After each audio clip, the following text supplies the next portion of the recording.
Hey, what's up, everybody? True Boxing here. Thank you for coming back to Get Hit with the Truth. So today we're doing the What's Next on Andy Hiraoka, the undefeated Japanese contender following his biggest win of his career, a somewhat of an upset 9th round knockout victory over Ismael Barroso as he stopped him in Japan on the Inoue Doheny undercard on September 3rd.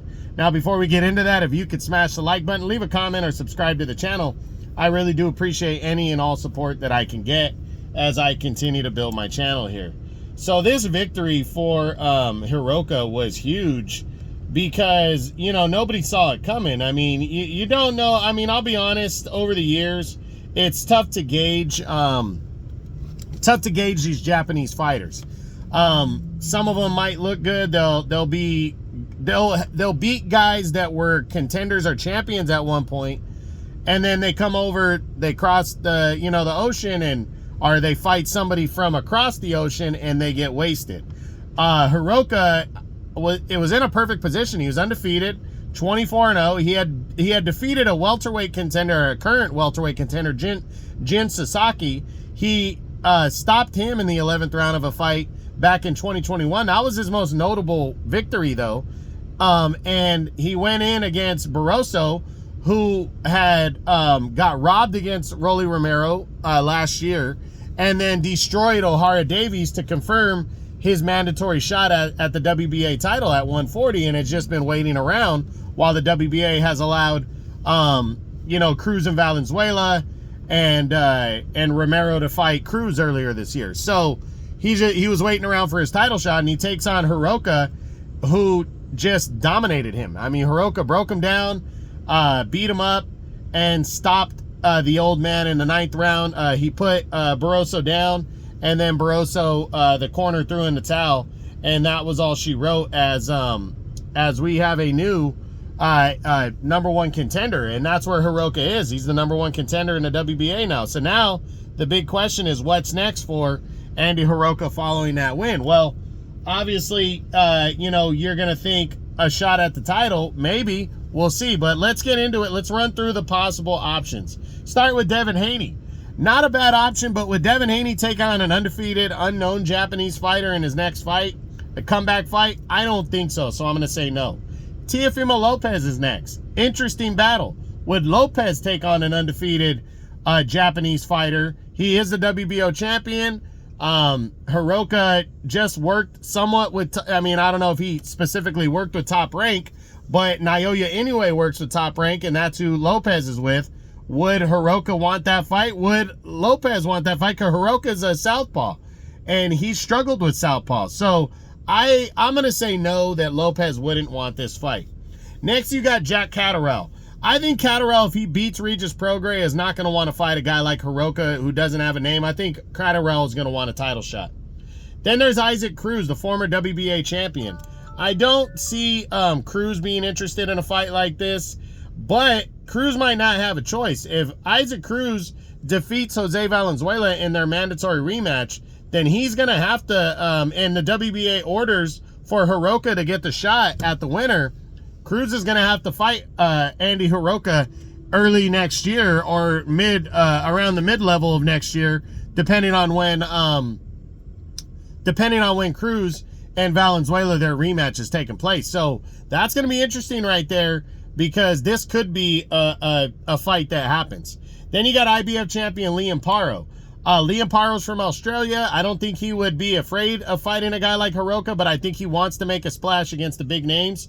Maybe Hiraoka's not necessarily on his level. Paro's fighting Richardson Hitchens next in December. So after that, I think he's going to want to go after a bigger name. Then you got Josh Taylor. Taylor, I don't think he wants to fight a guy who's not a big name and who's an undefeated southpaw from Japan. I just don't see him doing that. Then there's Jose Ramirez. Ramirez, if he beats Arnold Barbosa Jr., is likely in line to fight for the title and probably only wants bigger fights, so I don't see him taking on Hiraoka. Then you got Sandor Martin. Sandor Martin is out because he's going to fight Alberto Puello likely in December for the WBC title, and if victorious, he's going to have to fight Gary Antoine Russell after that. So that's a fight I don't see. Then there's Jermaine Ortiz. This is an interesting one. Ortiz fought like hell against Teofimo Lopez. He's with Top Rank.